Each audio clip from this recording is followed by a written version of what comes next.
नमस्कार दोस्तों।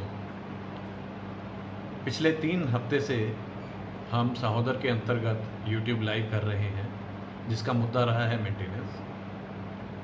पहले यह 1 हफ्ते का प्रोग्राम था। सोचा था एक यूट्यूब लाइव में बहुत सारे सवाल निकल जाएंगे, पर मेंटेनेंस से रिलेटेड सवाल एक यूट्यूब लाइव में नहीं निकले, नहीं पूरे हुए। दूसरा करना पड़ा, दूसरे के बाद तीसरा भी करना पड़ा, फिर भी सवाल पूरे नहीं हुए। पर एक मुद्दा जो इन तीनों सेशंस में निकल कर आया, बहुत ही प्रखर, उग्र और प्रचंड रूप से, वो था लॉकडाउन और मेंटेनेंस। बहुत से दोस्त क्षुब्ध हैं, चिंतित हैं। वो कह रहे हैं काम धंधे तो वैसे ही नहीं हैं, चौपट हो गए हैं, नौकरियां चली गई हैं, पर उनके ऊपर फिर भी एडिशनल रिस्पॉन्सिबिलिटी या तो बंधी हुई है या बंधने वाली है, जिसका नाम है मेंटेनेंस। तो इसको लेकर मैंने, क्योंकि बहुत से सवाल थे, मैंने कहा था कि इसके लिए मैं एक वीडियो सेपरेटली बनाकर डाल दूंगा ताकि अन्य सवाल लिए जा सकें। तो ये वीडियो में मैं इस वीडियो में मैं उसी मुद्दे के ऊपर बात करना चाहूँगा। तो दोस्तों, मेंटेनेंस नॉर्मली 3 सेक्शंस में आदमी के ऊपर लगता है, या कहीं 4 सेक्शन में भी लगता है। तो CRPC 125 डोमेस्टिक वायलेंस या HMA 24, बहुत थोड़ी जगह पे HANA 18 में भी मेंटेनेंस लड़की लेती है। तो इन 3 प्रोविजंस में जिनके मेंटेनेंस नहीं लगे हैं या जिनको रिप्लाई फाइल करना है, वो तो अपनी आज की स्थिति का हवाला देते हुए अपने रिप्लाई फोर्सफुली फाइल करें।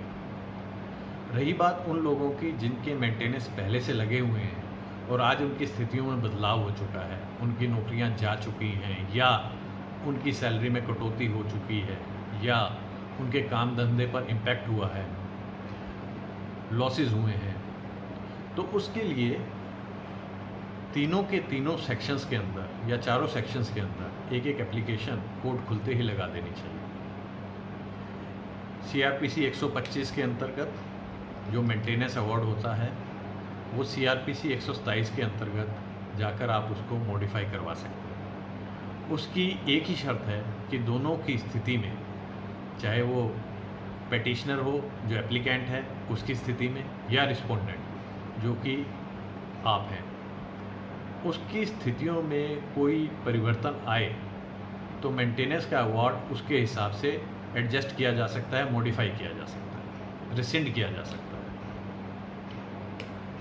तो 127 CRPC के अंतर्गत आपको एक एप्लीकेशन लगा देनी चाहिए। डोमेस्टिक वायलेंस की जहाँ तक बात है, तो सेक्शन 25 सब सेक्शन 2 के अंदर यही पावर मजिस्ट्रेट को दी गई है कि जब रिस्पोंडेंट या पिटिशनर के द्वारा कोई एप्लीकेशन लगाई जाए कि उनकी स्थितियों में यह बदलाव हुआ है, तो उस हिसाब से कोई भी ऑर्डर अमेंड हो सकता है, मॉडिफाई हो सकता है, रिसेंड हो सकता है, रिवोक हो सकता है। HMA 24 और HANA 18 के अंतर्गत ऐसी कोई पावर कोर्ट को दी नहीं गई है। फिर भी CPC सिविल प्रोसीजर कोड की धारा 151 151 CPC के अंदर कोर्ट के पास इनहेरेंट पावर है कि कभी भी in the interest of justice वो कोई भी कदम उठा सकते हैं, कोई भी ऑर्डर मॉडिफाई कर सकते हैं।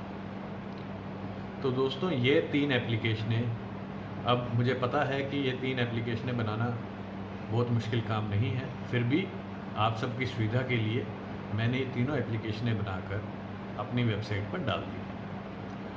आप मेरी वेबसाइट www.shonikapoor.com पर जा सकते हैं और इन एप्लीकेशंस को डाउनलोड कर सकते हैं, या इन एप्लीकेशंस के लिंक मैंने अपने इस YouTube वीडियो के डिटेल्स में भी डाल दी हैं। आप वहाँ से भी इन एप्लीकेशनों तक पहुँच सकते हैं। मुझे ईमेल कर आप ये एप्लीकेशनें मंगा भी सकते हैं। यह एप्लीकेशन आपको कब लगानी चाहिए, एक बहुत बड़ा सवाल है। यह एप्लीकेशन आपको जिस दिन आपके शहर, आपके ज़िले, आपकी स्टेट के अंदर कोर्ट खुले, अपने वकील साहब के साथ तुरंत लगवा देनी चाहिए। आपको इंतज़ार नहीं करना चाहिए कि लड़की एग्जीक्यूशन का केस डाले और उसके जवाब में आप अपनी कहानी लिखें कि मेरी स्थिति में ये बदलाव था, इसलिए मैं पैसे नहीं दे पाया, पैसे नहीं देना चाहता था। ऐसा आपको बिल्कुल नहीं करना चाहिए। आपको प्रोएक्टिव होना चाहिए। आपको एप्लीकेशन पहले ही लगा देनी चाहिए। जैसे ही कोर्ट आपके शहर में खुलते हैं, आपके वकील साहब के पास ये एप्लीकेशन रेडी होनी चाहिए और एप्लीकेशन आपको लगा देनी चाहिए तुरंत प्रभाव से। हालांकि एप्लीकेशन का डिसीज़न होने में समय लगेगा, पर लड़की के द्वारा फाइल किए गए किसी एग्जीक्यूशन में आपका ये डिफेंस होगा कि आप कोर्ट को यह बात पहले ही अवगत करा चुके हैं कि आपकी आमदनी में इतनी इतनी कमी आई है, या आपकी आमदनी इस वजह से घट गई है और इस वजह से आप चाहते हैं कि आपके मेंटेनेंस में अवार्ड के अंदर मॉडिफिकेशन किया जाए, उसे कैंसिल किया जाए, उसे कम किया जाए। जो भी आपकी स्थिति है उस हिसाब से ये एप्लीकेशन लग सकती है। मैंने ये एप्लीकेशनें जो बनाई हैं ये बहुत ही एग्जॉस्टिव बनाई हैं। ऐसा ज़रूरी नहीं है कि आपको हर एक चीज़ का इस्तेमाल करना है। आप अपने फैक्ट्स देखिए और अपने फैक्ट्स के हिसाब से इन एप्लीकेशंस को मॉडिफाई कीजिए और कोर्ट के अंदर लगाइए। मुझे पूरा विश्वास है कि जुडिशरी इस बात से पूरी तरह से अवगत है कि 12 से 15 करोड़ लोगों की नौकरियां चली गई हैं, काम धंधे पूरी तरह से चौपट हो गए हैं। ऐसा भले ही संभव ना हो कि हाई कोर्ट या सुप्रीम कोर्ट कोई एक ऐसा ऑर्डर निकाल दे कि सबकी मेंटेनेंस एक लिमिटेड समय के लिए ख़त्म कर दी जाए, पर केस टू केस बेसिस हर एक जज को ये देखना ज़रूरी होगा कि इस केस में, इस पर्टिकुलर केस में क्या लड़का जो पेमेंट में जो मेंटेनेंस में अमेंडमेंट मांग रहा है वो जेन्युइन है या नहीं है। ऑफ कोर्स अगर आपकी इनकम पे कोई इम्पैक्ट नहीं हुआ है, आप सरकारी नौकर थे या किसी अच्छी एमएनसी में काम कर रहे थे जहाँ पर आपको पूरी सैलरी दी गई है, तो ऐसी सूरत में आपको मेंटेनेंस में कोई रिलीफ मिलने की उम्मीद नहीं करनी चाहिए।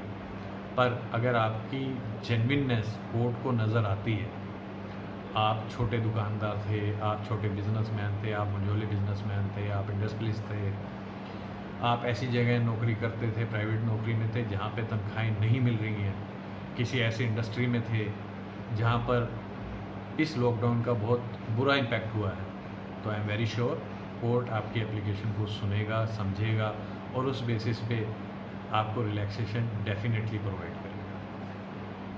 अगर इसके अलावा आपके कोई भी सवाल मेंटेनेंस लॉकडाउन से संबंधित है तो आप कमेंट सेक्शन में लिख के मुझसे पूछ सकते हैं। यूट्यूब पे ही मेरे चैनल पे हमने एक व्हाट्सएप का लिंक बनाया है, आप उसके द्वारा पूछ सकते हैं। आप मेरी वेबसाइट पे जा सकते हैं और मुझे ईमेल कर सकते हैं। अगर आपको मेरा ये वीडियो अच्छा लगे तो मेरी आपसे ये रिक्वेस्ट है कि इसे अपने फाइटर भाइयों के बीच में अधिक से अधिक शेयर करें, ताकि अधिक से अधिक लोग इसका बेनिफिट ले सकें और इस तरह की एप्लीकेशन जिससे कि उन्हें रिलीफ मिल सके कोर्टों में लगा सकें। सेकेंडली, अगर आपको मेरे वीडियोस अच्छे लगते हैं तो मेरे चैनल को भी सब्सक्राइब करें और लोगों को इसके बारे में बताएं। धन्यवाद।